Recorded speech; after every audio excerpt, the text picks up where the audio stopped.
then Brandon, you're also talking about who, when, and how to hire, right?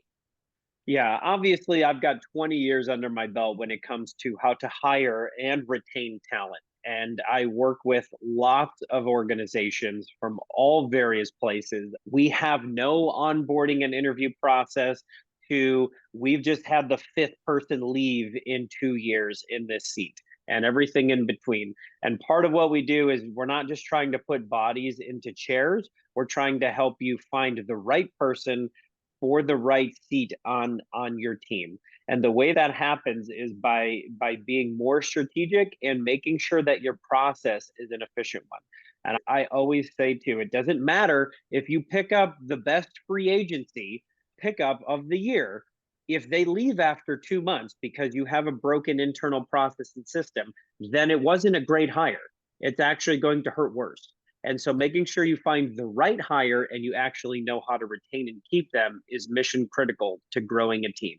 And people are the most costly and most valuable piece of your business typically because we're relying on each other and we need the right people doing the right things in the right sequence. And so that's part of this session of not only how do I find people, but how do I make sure I'm ready to hire? The look on someone's face when I tell them you're actually not in a position to start hiring, take your job posting down. They look at me so strange.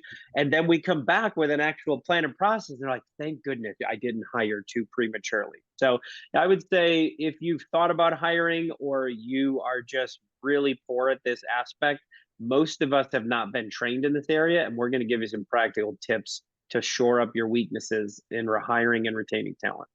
Right. Some people think, oh, if you throw a bunch of people at a problem, it's going to solve the problem.